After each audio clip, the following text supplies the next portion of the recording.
Hi everyone, this is Adiola Akintoye and welcome to Leadership Conversation with Adiola.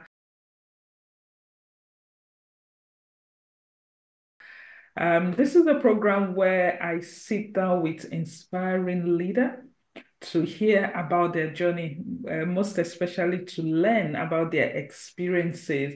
And the program is targeted at those who are interested in being more effective as leaders. So today, I'm sitting down with one of my mentors, somebody that has had a huge impact in my own leadership journey. And we're going to be hearing a lot more about that today. Her name is Paula Laird. Paula used to be the Global Finance and IT Director at WaterAid, and she spent a significant part of her career in the organization, making huge impact. And I'm sure we're going to learn a lot about that today. So welcome, Paula. Thank you so much for taking the time, to have this conversation with me. How are you doing today? Oh, good, and it's a pleasure to be with you, Adiana. One of the best people I could have had this conversation with. It's a joy. Thank you so much. We're going to start because this is everything to do with leadership. What does leadership mean to you? And what would you say have been the key highlights of your own leadership journey as well? Yeah, and I think for me, leadership, very firstly, is a privilege. It's neither a right nor something you should expect.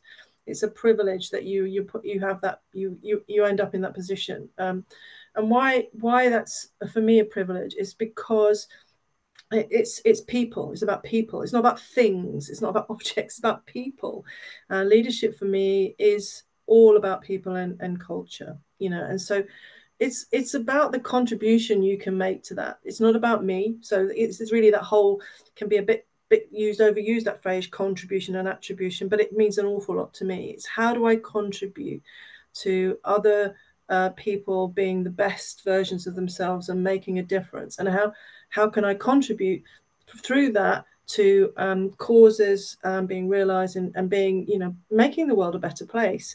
So all of that is, comes back to in full circle to it's a privilege. Actually, what can be better than that for me?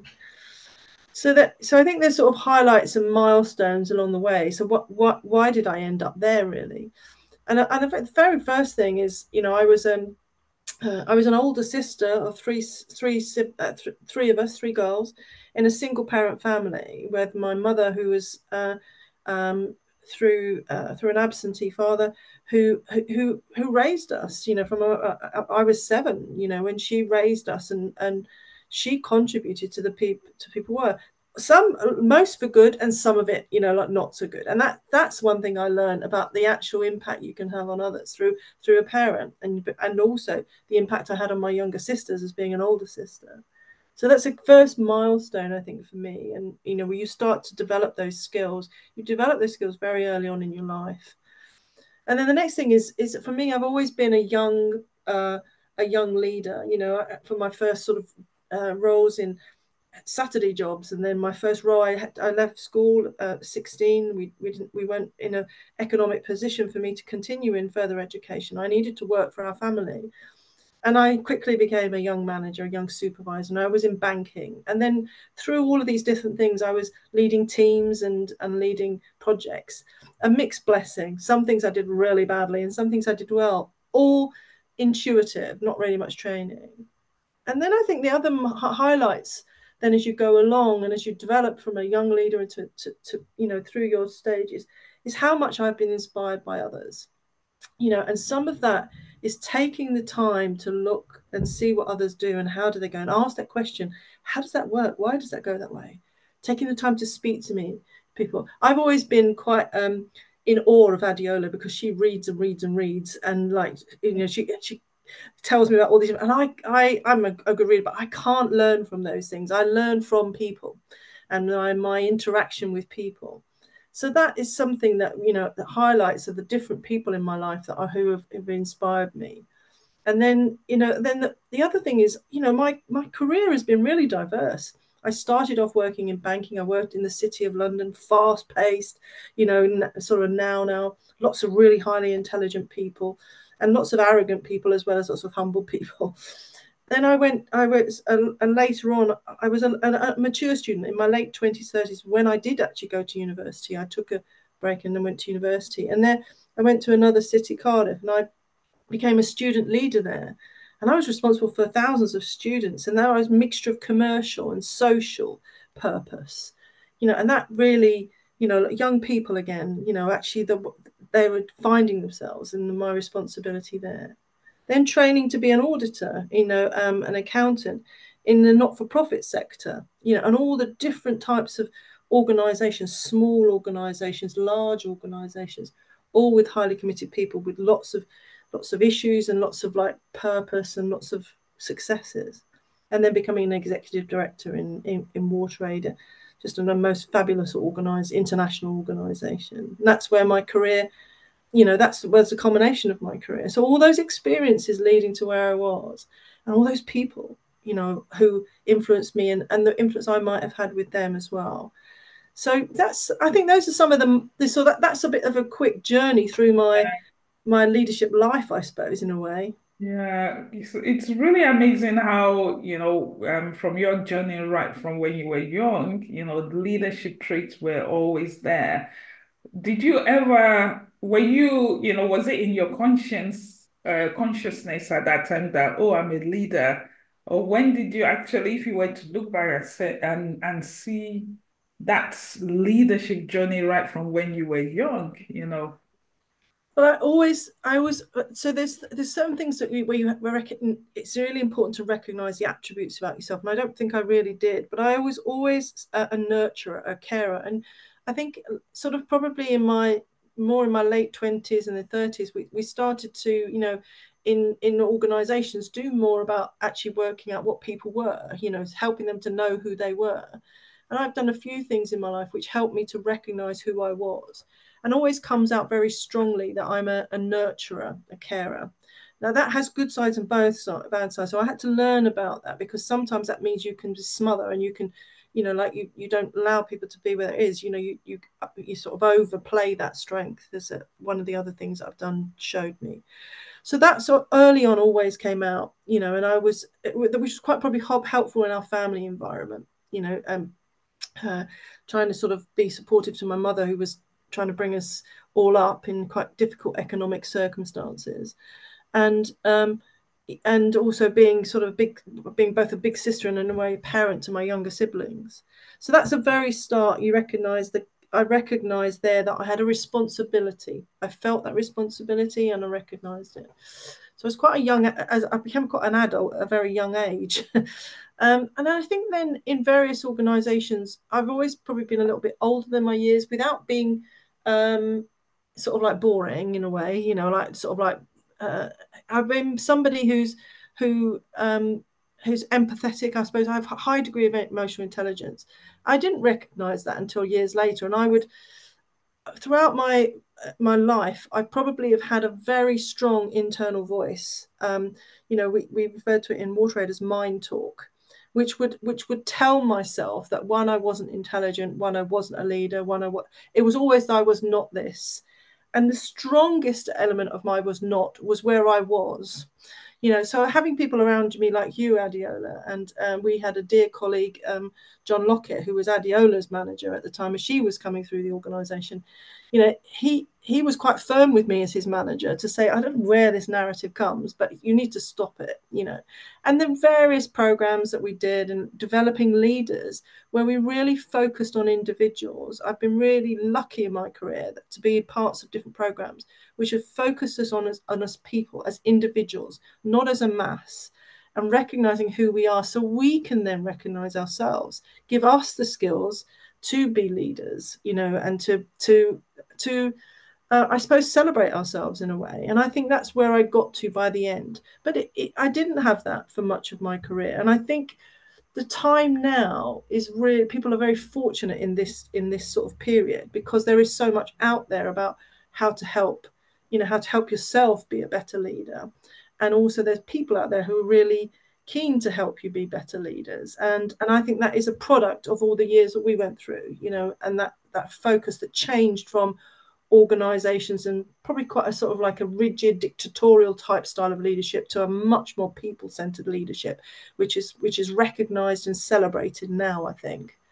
Does that answer your question a bit, in terms Yes, of the yes, journey? yes. In fact, quite a lot in that as well that I want to probe. But one of the things that, in my reflection in terms of your influence in my life was actually that developing and nurturing and encouraging. Sometimes it's tough, but it's really helped me. I know you pushed me, nicely to, be the best.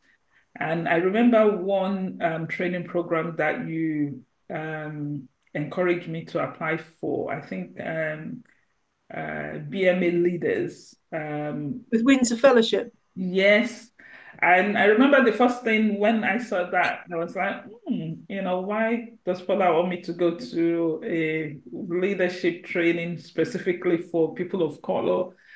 And I think I asked you about it. I can't remember the specific thing you said, but it did change my perspective that look, um, there are differences even when there are similarities, and there's a lot. And when I look at the sort of people that would be, in that training, it's for my own good. We had the president of London, I think Olympics. We had the metropolitan, leader, metropolitan leader in that training. We had an hash bishop. It was so, variety of people.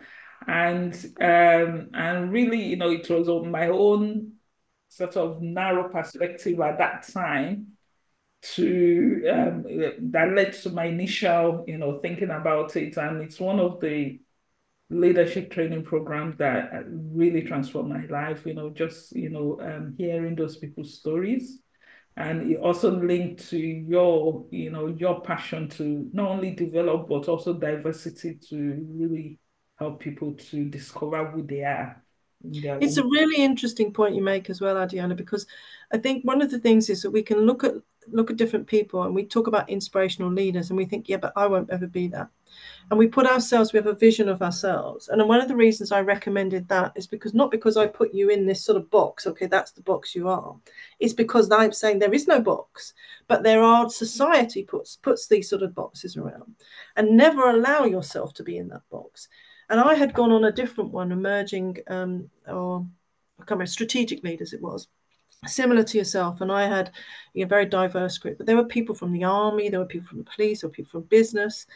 And as I sat with these, I mean, these are the most senior leaders in these organizations, and I was sitting there thinking, why am I here? And I actually only went because the chief executive couldn't go. So I was her substitute, basically. And I was thinking, here I am going.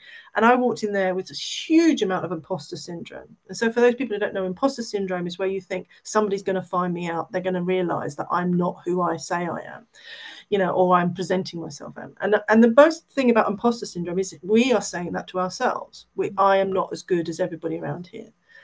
Well, this was a milestone actually, and so this is why I recommend it to you, because it was a milestone when I went into that room and looked at all these people, and then over the period of a few days, all of the things that went on in my head were the same thing going on in their head. A general who was responsible for some of the most serious things that were happening in the world in terms of conflicts and things and how to punish effectively, still had the same sort of conversations of feeling had a serious imposter syndrome. An archbishop, a leader in the police. These are all people who are leading some of the biggest organisations in our country, and who are saying, my wife says the same thing to me as you're saying to me, Paula. And it's sort of like, we were having the same conversations, and that's when the reality of what we say, it becomes reality. What we say. We say that all people are people, and then we do is we put this out, but they're a different sort of person to me because they lead all these things. No, they're the same person. They have a responsibility. They have their role is to do that, and they have that privilege from what has happened, not because they've like it's a sort of inherited privilege. They have got there through whatever they've done, and they've gone through these different routes. They may have had an easier journey. So, which is why when I suggested to you, going on that thing, it's not about the fact that you are in any way any different. It's the fact that the journey can be different sometimes. So, Mm. being alongside people who are having a similar journey not is any different, so that when you're in those different groups, actually you've got those people who understand your journey. And I had different groups who understood my journey, coming from I come from a social house, a background with quite significant economic difficulties, like lots of different things that I've experienced in my life that are challenges, and actually being around sort of those people who go through those challenges, actually helps, so it doesn't make me any different to these other, have different experiences. So I was really glad you came back buzzing. I remember, Yes, and I think you made some lifelong contacts. I remember at the time yes, when I yes, came back, yes. I was going to put a note on my door: please do not burgle my house, because these are the people I know. I'm in contact with the army, the police, and God. Yes. Yeah, we're still very much we've got a WhatsApp group. We're still very much in court. One of the Archbishop died recently, yeah, which was sad. But we're still very much, yeah, very, very impactful program. You were talking about developing leaders, and I know you do that. I remember all the conversations about empowering the finance managers. I was in WaterAid last August, and I had like 5 or 6 finance managers that were now regional. I'm now in regional, global roles. I was, I was so chuffed. I was so happy to see all of them. How do you, as a leader, still feel comfortable in your role as one is developing? I can name so many people now that have come through you, including Joe Lockett, myself, Julia. I need to get Julia on this program. Over the years, and you still remain, comfortable and confident, because sometimes, some leaders might feel, threatened in a way, but how do you remain that confident and joyful? Yeah, I think so. One is I love the fact that I have a skill, and I have a skill and a gift. And that that come and my faith does help me in those sort of things, recognizing when you're given those gifts. And I love the numbers, and I love the story of the numbers. So at the heart of this is where I started, And then so in the finance community, so I leave finance and IT, and it was really helpful actually, because in a way my home base was those finance people, and I had one of my early what the earliest thing when I came to WaterAid, I proved everything I needed to do in terms of being a quality finance person and a professional.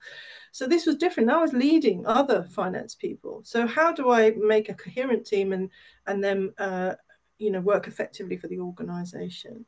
So coming back to, these are all individuals, how do you make a whole being better than the sum of its parts?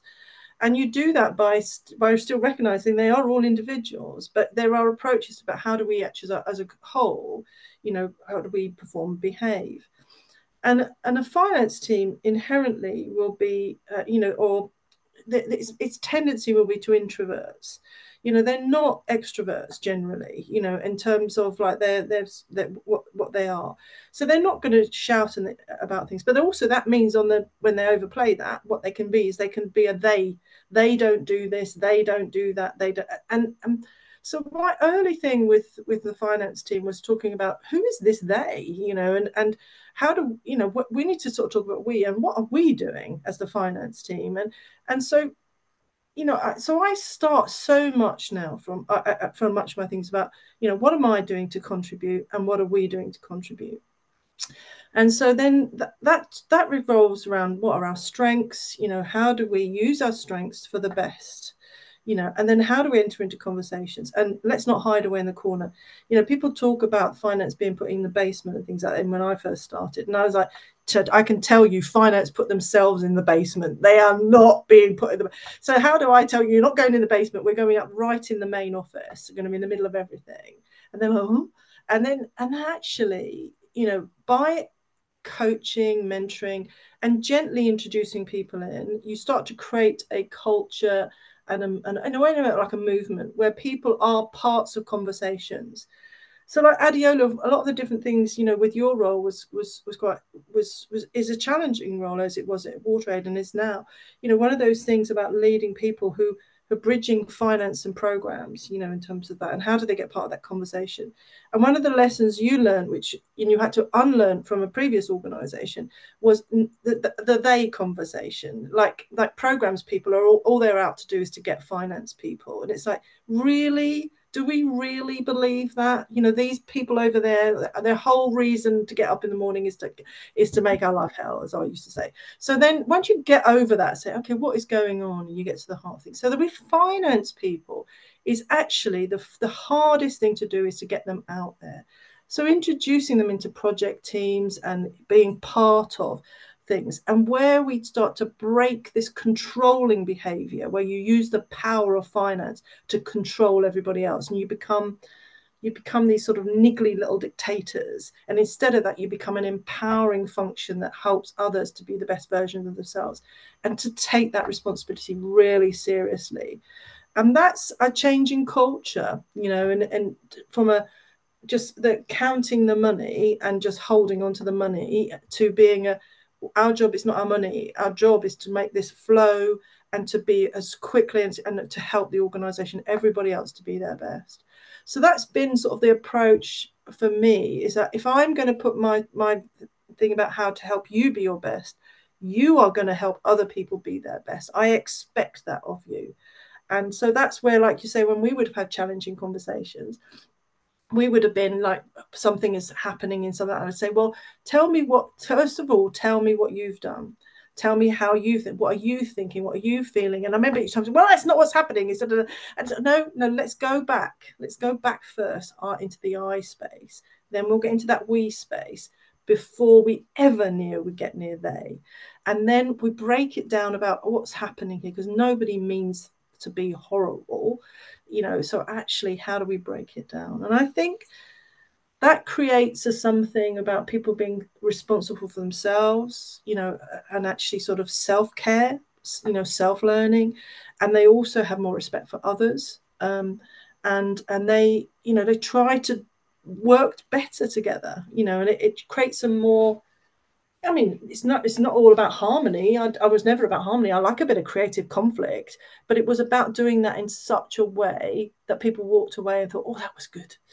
And going back to, I said my time with John Lockett, I mean, sometimes I'd come out of a room with John Lockett and I'd be like exhausted because we'd have been arguing and he'd say, "Oh, that was good, wasn't it?" I'd say, "I'm exhausted."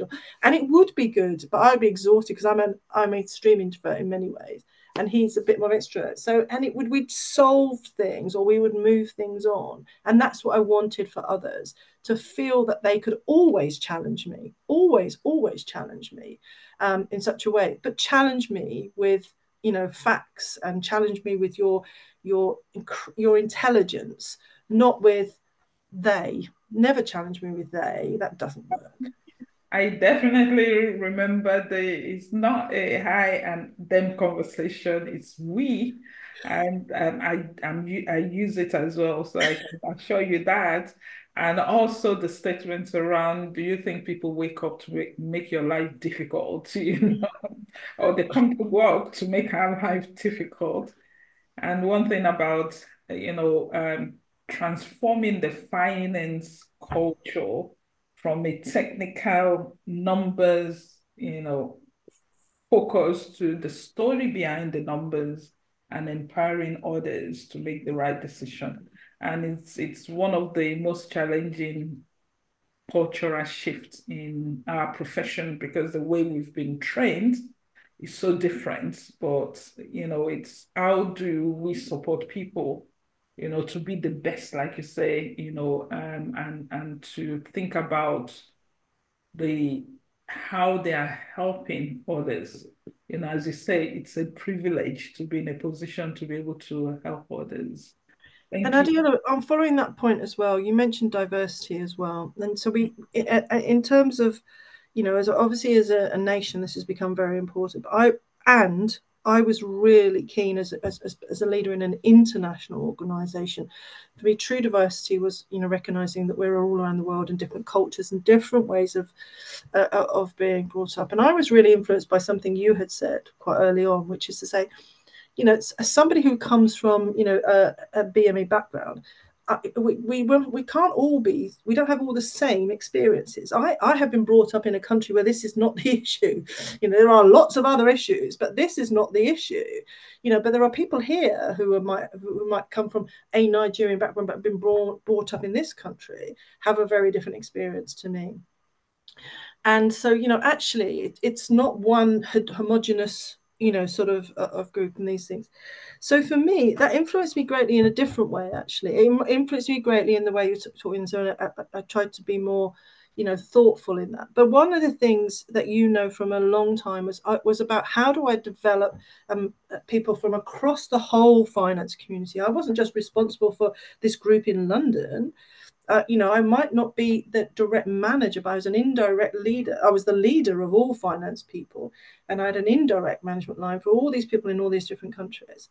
So I felt very strongly my responsibility for how to develop people in all the different spaces. So this is where the role that you played and we played together was really quite important. And that's why it needed to be that we were on the same page. If you weren't on the same page with me, you wouldn't have stayed in the role, because this is something that was this was a vision I had, and this is my bus we had to get on, I'm afraid. And this was about, how do I see no reason why there should not be people coming from these countries in the southern and leading in different things across the organization. Somewhat helped by the fact that we would become more virtual, but I was really determined in this. So you coming up and you'd come through the regional different things, you've led a project, and you'd had a very great career in other organizations. You led in that international was good. Then other people, as you say, coming from the countries who are leaders and then becoming the regional leads in finance. And how do they, so I had to spend a lot of time in making sure that our recruitment processes recognize that these folk did not have the same recruitment type experience as we did here. So people could be measured in very unfair ways because they couldn't perform to the same as this person. And that was all wrong to me. So I spent a lot of time on recruiting for potential and talent, and then our job was to develop that potential and talent within an organization. And one of my proudest probably moments was when a leader of the country finance team, who also happens to be Nigerian, came up and became the head of financial accounting for WaterAid UK. So this was a country finance leader leading the UK finance from Nigeria. That's our financial accounting, that's our transactional accounting, all of those sort of things was the best out of the people we were seeing, had the best potential, had the best tone, all of those different things one of our own coming into that. And the people can put barriers in this way, and all I see are opportunities, and the barriers are my responsibility to get rid if they have but also I wouldn't do it for the sake of just ticking a box or just being, like it's not that. It's if they got the potential. Yes, if they've got the potential, then it's my responsibility for them to help them realize their potential. They also have to, so if they've capability and capacity, they have to have the will to want to do that. And I've got something later on, if you ask me this question, about something I learned about that as well. But, those are things that are really important to me about how you have to be active to really overcome barriers, and I know that I've been fortunate in my career, to be supported by others, but I also know I've had to work hard to overcome barriers. Yeah. Wow. Thank you so much. One thing I'm just noting that is on the recruitment.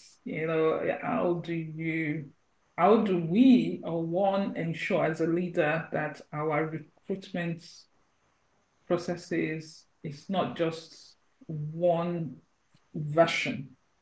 especially when one works in an international organization. And so that's a tip I'm going to take forward, in addition to many from this conversation. There's so much experience, so much learning. Can you share maybe something that you look back on and said, I wouldn't do that again if I know what I know now? And what changed in your leadership and Yeah. skills? So I think I have quite a good example of this. When I was a student officer, I was voted to be a student officer at Cardiff University, and my role was the general secretary. So I was responsible for societies and all sorts. But as on the commercial side, I was responsible for the transport fleet and all sorts of things. I was a young woman. I was like maybe 28, 29, and I had all these people who were staff members. I was voted in for a year, and they were all staff members. And I had an older gentleman who was years and years of transport experience. Anyway, it was between us. We just weren't communicating very well, and I just became more and more demanding, and because I just didn't see what was happening, and I couldn't understand it, and eventually I was just constantly, doing this, and until I just took a breath and thought, "Gosh, you've become so controlling." On the verge of bullying, in terms of this, because it was impossible. I was constantly asking for things, and he on his side, which to be fair was quite reasonable, was like, who is this young woman? He had not given me a chance, and I had not given him a chance as well. And so we would, by me waking up and feeling really, I felt quite sick. I literally woke up one morning and thought, what are you doing? This is impossible. You are an impossible manager now. You started off okay because you were reasonable, and he's an introvert, and he's also somebody who's quite sort of cautious about, somebody who knows nothing about what he does, asking him all these questions. And so I went and apologized. I went in that morning and apologized and said, I have behaved very badly, and I want to reset, and let's work out how we work better together. And these are things I have to do and have to achieve. And this is you. You're good at this. What we need to find is a way of communicating. There are some things I need to know. I do need to know some things, but I don't need to tell you how to do your job. Which is what I've got into. Which is ridiculous. So I think I was quite mature in a way, and I also confronted myself, and didn't just sort of like, I could have just woken up that morning, felt bad, and then just sort of like hidden away and just thought, well, I'll just give it through the year, and hopefully you'll notice that I haven't done anything.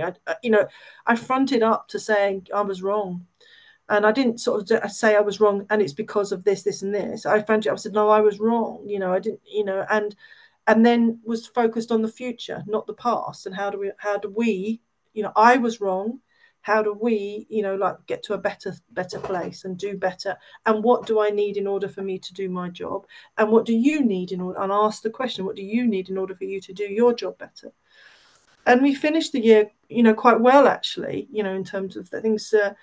Our job was to provide a really good transport service for students, which is quite important because students are vulnerable, at night, especially lots of drinking culture. They're young people, go away, start drinking, and the transport fleet enabled them to get home safely. So running a good transport fleet was really quite critical to my role. So so that was a lesson I learned about not being controlling, but you do need to be in control. You can't abdicate your responsibility.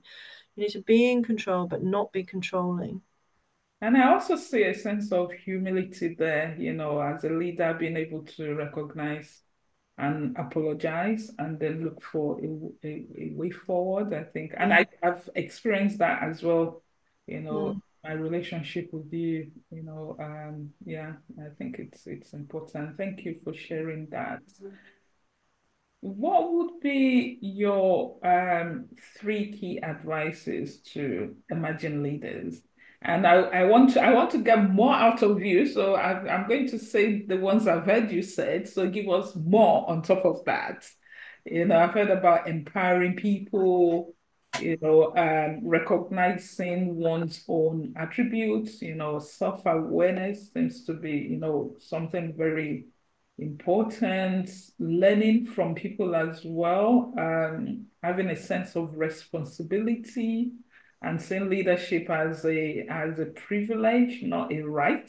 That's my own addition at the end. Open to being challenged, now being humble, recognizing one's gift as well and how to use that to empower others. So your additional three. Well, I think there will be a bit of a build, but maybe it's rephrasing as well. So I think the first one for me is, is learning about yourself. You start with yourself. Self-leading is so important.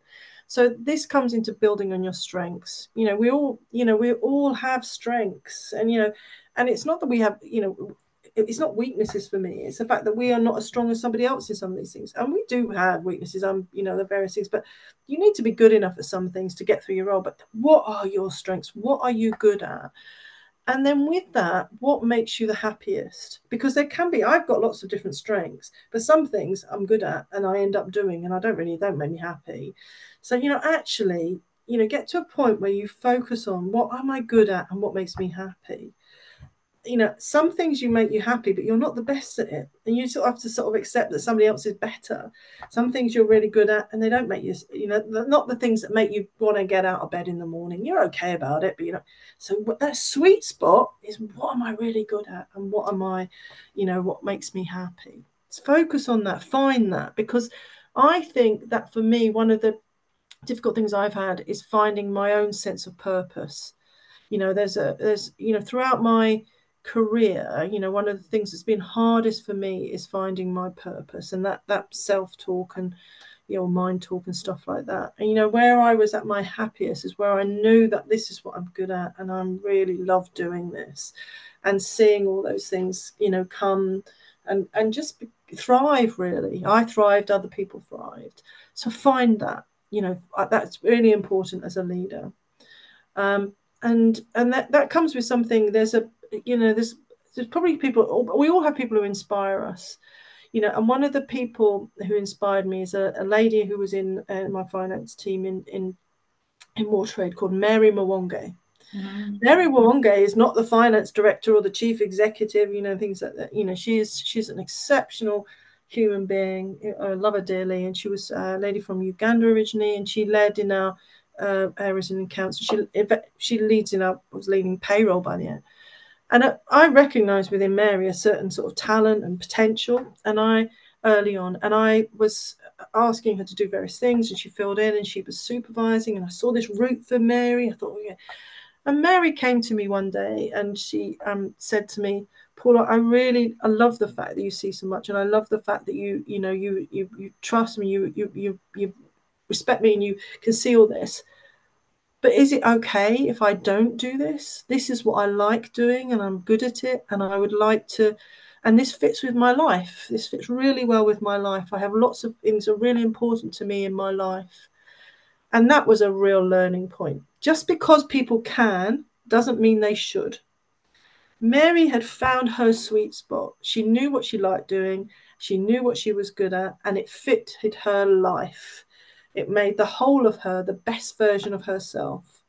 And that was a massive, she inspired me totally. So my role then became much more about making sure there was opportunity for people, not forcing them to take that opportunity. And that helped with one or two others where a role came up and they had in their minds taken, their mind talk was such that they're not ready for it, or they didn't know if they wanted it or would they be good enough.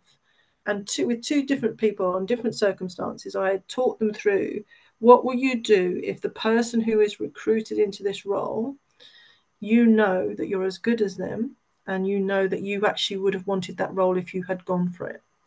I'm not saying you get the role, but by not going for the role, you have already made a choice. You're making the choice, nobody else. So have you made a choice on the basis of really good thinking? If you've made a choice and say, it's not for me, I don't really want it, or actually I want to do a few more years in this because it's what I'm doing on Friday, rather than on the negative side of, well, I don't know if it's da-da-da-da. So make a choice on good information, and that was all influenced by Mary. In terms of how you help people to make good choices for themselves, not that you live their life for them. I think another thing in terms of like from a leadership and uh, uh, thing there for me has been about self care. One of the things, we've had some hard years. COVID was really hard in a leadership capacity. When you're leading organisations, you're caring. You have a care for others in your organisation, and that was really difficult for somebody like myself with quite a lot of high emotional intelligence, and I knew so much. I've been in the organisation, was such a big part of the organisation for so long, and people's lives were turned upside down. Parents having to homeschool. Everything was different, and the culture of WaterAid was such a sort of strong, interactive, like being together culture. And my leadership in that role in that time had to change. I needed to make sure that I communicated the journey or the experiences I was having, in order that it made it okay for others to do that. It's something I learned from my Christian journey, where I was a leader in a student group when I became a Christian. About actually, one of the things that helps others to express what's going on is if you're open to doing that, you're vulnerable. A vulnerable leader. So one of the things I learned is to be a vulnerable leader, and that can be quite painful at times. So you do have to care for yourself. You have to do things that are good for yourself and that energize you. Recognize if you're an introvert or an extrovert, what things. So I've learned that I need time, I need some space. Sometimes if I'm around people a lot, I need some downtime, all those sorts of things. So that's another thing I would say to people. Learn to care for yourself in order that you will be an effective leader. Were there a couple of things that were useful? Yes, yes, definitely. I think self-leadership, know yourself, know your passion. And yeah, thank you for sharing that about someone that inspires you. I think it's a massive, massive learning from me, for me, rather. Yeah, letting people make choices for themselves, but providing opportunities for them, I think. And self-care really critical as a leader, because you are giving, giving, giving, and you also need to make sure that, one is looking after oneself. Thank you so much. I can hear your dog barking. Is she saying now, Paula, time out? No, it's saying that there's somebody delivering something outside the house, and so like obviously it's protecting the house. As a good leader, a leader dog should. They're protecting the house. Yeah. I wanted to say one other thing as well, because I've mentioned my mother, who was influential in my life in terms of leadership, and just Mary. There's another. I mean, there's no one person. I think it's difficult ever to say one person in your life, because so many people influence you. And it's more of an examples I think you get. And there's another person who, when being asked the question about who are inspirational leaders that you've come across, and these are different people for different things. So my mother was resilience and determination. Mary for, just because you can doesn't mean you should. There was a leader who was the country director of Mali. Mali is a difficult country to lead in, difficult circumstances, and always challenging, and not easiest country to fund. There was a leader called Mamadou Diallo, who was a humble, intelligent, and exceptionally thoughtful leader. And every time I was in his presence, I would. It would be one of those sort of things where I just wanted to sit in his presence, and he wouldn't be saying anything. He would be like just encouraging somebody else to say something, or he would just be quiet, and I just being around him made me feel a better human being. And he would always ask. So what I learned from Mamadou was this sort of connection after something where I've either spoken where it had actually had an impact on me. So he didn't do it because he felt he should. Like when you were at school, you're a child and your mother makes you write letters to say thank you for something. It wasn't this. If something had resonated with him or had influenced him, he took the time to drop me a note and explain why. Not, oh, it was great and that was inspiring, and then left it at that. There was something that I spoke at. I was asked to speak on an element of diversity, which was we had an international conference of leaders, and we were talking about our strategy. and I was asked to talk to be the introduction to the E&I discussion we were going to be having. So at that, this goes back to being a vulnerable leader. So we've got all the country leaders here from various different cultures, obviously. And I spoke and said, so this is the really important topic. And this isn't a topic about North and South for me. This is a topic about us leading in the environments where we lead. Where do we have the power, the influence, and the control, to lead? So, for example, I, as a gay woman, in many of your countries, I would be arrested and imprisoned. So I cannot, in any way, shape, or form, be the person I am in your countries, many of your countries, because I am at risk. And this is something that is a reality. So think about the communities that are around you, all those people, the different people groups, what are the issues that they experience from an E&I perspective? So it's not about necessarily, it's important as an organization we are doing this as E&I within our organization. But for me, the most important thing we do as a leader is about how we affect the world in E&I. Our world is not within WaterAid. Our role is, and this is influenced quite obviously by my faith, it's about, actually, what do we do to make the world a better place? So what are you doing from an E&I perspective that ensures when you look at your places of work, are they reflective of your country, or are they all from one people group? Are they all from one gender? Are they all from one, they're all heterosexuals? Are you, as a leader, really on E&I from a personal perspective? And what do you do? And Mamadou came to me afterwards and spoke and said, this is really, it's like it was a complete wake up call for him. In one of the most difficult countries for this to be like something to talk about. He said, not, I know, I realize it's not much. It's not for me to go and sort of like talk, big, but what am I doing for myself? What am I thinking about? Where am I using what I can do and doing what I can do, to sort of change.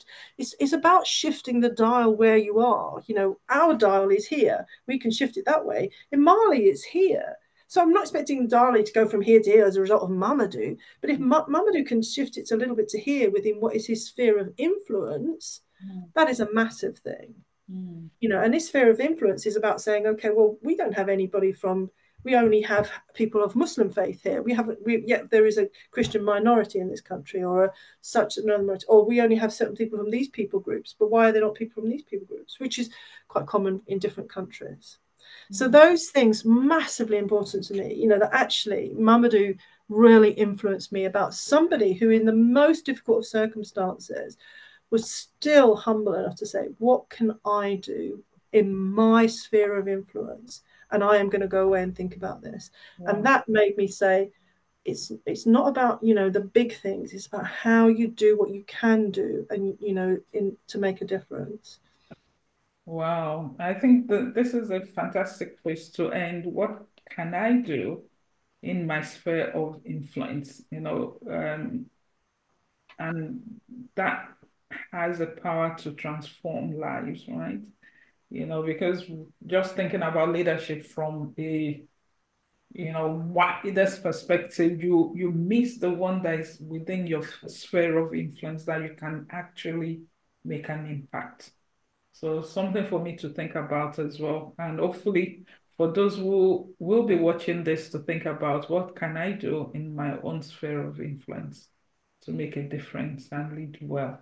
Thank you so much, Paula, for your time. I wish we can continue going on and on, but I don't want to be selfish. I want you to have your rest.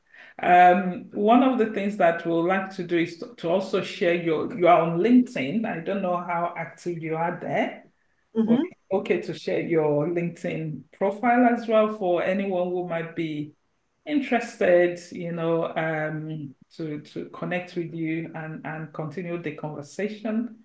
And I'm sure when you've well rested, we'll be looking forward to seeing you, in terms of what your next steps will be.